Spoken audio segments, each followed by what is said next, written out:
To understand my story, you need to understand my addictions. When I was 25, I quit a 3-pack-a-day cigarette habit. When I was 37, I quit a heavy drinking problem. Like my father before me, I was proud of myself for quitting. But unlike my father, I went to only 3 AA meetings, thought I had it licked and was in recovery. What I realize now was that I did not go to recovery, I went into abstinence. At 50 years old, I was living my dream. I loved where I lived, I loved who I was with, and I loved what I did. Yet, as irrational as it sounds, as soon as I had achieved everything I had worked for, somehow it wasn't enough. Somehow I felt empty. I remember telling a colleague I had lost my joy. It was at this moment when the old desires for escape surfaced. They say that while we are in recovery, our addiction is doing push-ups in the parking lot. 13 years after quitting drinking, and because I had been living an unrealistic version of recovery, my addiction was Hulk strong and waiting. In 2005, I went to a conference that was held at a casino. While I was at the conference, in between meetings and responsibilities, I gambled at the slot machines. What happened then was, as any compulsive gambler in recovery will tell you, the worst thing that could have happened for me. I won. I had gambled before, but it had never consumed me as it did in 2005. Stress, anxiety and a desire to escape all played into this moment when the obsession with gambling took over my life. The slots were my drug of choice, so to speak, and I loved everything about them.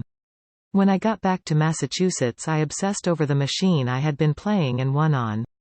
I thought if I could just get back to it, get back to incredible high I felt, a high unlike any I had experienced before, get back to that moment of possibility as the reels spun around, things would be good. Money would be easy, life would be better. Soon I was regularly going to local casinos. If on a scale of 1 to 10, I quit my drinking at a 7, my gambling did not begin at 1, it began at 7. I had a built-in tolerance for gambling. Quarter slots were not good enough, dollar slots were not exciting enough. Within 6 months of starting my gambling in earnest, I was playing $100 slots, the highest available, at $200 a pull. For me, it was only about the high. The greater the risk, the greater the reward. I could not lose money fast enough. Within 6 months of my intense gambling, I had lost hundreds of thousands of dollars. I went through my home equity line, all of the credit I could get from my credit cards, and borrowed from anybody who would give me money, all under false pretenses. I spent any money I could get so I could keep gambling. Money was my drug, and since gambling was how I got high, I would get it any way I could. There are several risk factors associated with gambling. 2 of them stand out in my story: illusion of control over outcome and distorted thinking. I firmly believed I would win back the money I had lost. I firmly believed that if I kept playing the same machine, even though I had put in thousands of dollars, it would hit big. And when I ran out of legitimate sources of money and began to steal from my employer to fuel an addiction that could never be sated, I truly believed I would pay it back.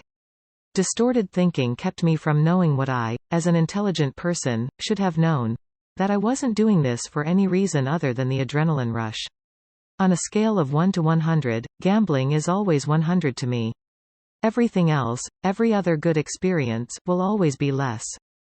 I began gambling heavily in 2005. By 2007, I had been fired from my job for embezzlement. By 2009, at 55 years old, I was sleeping on top bunk in prison, sentenced to 2 years for larceny. How could this have happened to me, a master's educated, intelligent woman who should have known better? To someone who had an understanding of addiction? I realize now I understood it in others, but I didn't understand it myself. I didn't realize that when I quit drinking, it wasn't enough to not drink. I never examined why I drank so much or why I smoked too much. I never looked at the hole in me I was trying to fill. As I lay on that top bunk in prison or walked around the track outside, I had time to think, and I learned through the help of a 12-step program that there wasn't enough money in the world to fill that hole. I learned I had to fill it with something else. That is when my true recovery began. There are commonalities between substance abuse and gambling. I was totally preoccupied with gambling. I thought about it incessantly. I was a casino gambler, so I did not gamble every day.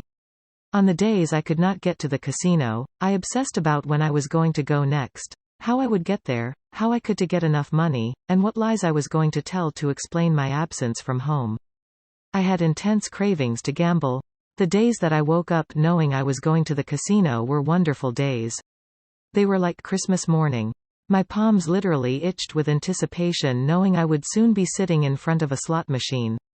Increased tolerance. My smoking began with 1 cigarette and grew to 3 packs a day. My drinking began with 1 beer and grew to a 6-pack. My gambling, a quarter slot, grew to $200 a pull. These were among my most troubling symptoms. But there are also significant differences between substance abuse and gambling disorders. No other addiction calls you a winner. No one comes to up you in a bar and says, "Would you like this beautiful suite with 2 fireplaces, a balcony and room service for free?" No other addiction lets you put a card in the machine and rack up points to go shopping in the mall. The reward is the difference. No other addiction rewards you in such tangible ways as gambling. The implied promise of winning money is a reward not given by alcohol or drugs. No other addiction has the lure and the glamour of the casino. No other addiction feeds your desire to be a big shot as gambling does. I reveled in it. I honestly believed that I was an important person, better than others, smarter than others, above the mundane world. The illusion of control and distorted thinking warped my mind to such a point that I did not know who I was. A friend of mine once said gambling sucks out your soul. It certainly did mine. Another difference between substance abuse and gambling is that you can't see it. I didn't come home smelling like bourbon. I didn't come home with red eyes or needle marks. I didn't miss work. I didn't have my spouse call me in sick because I was hungover. My addiction, my illness, was invisible and all the more devastating because of that. The day I got fired, I came home and I told my family. My partner had no idea. My actions blindside my family. This is an addiction your loved ones don't see coming. In 2007, I was fired. In 2009, I went to prison. By 2010 I was divorced, we had lost our home and I would have a criminal record for the next 15 years. My gambling took away nearly everything from me: my home, my marriage, my career, my reputation, and my freedom. But it took much more away from my family, for they are the true victims of this insidious disease.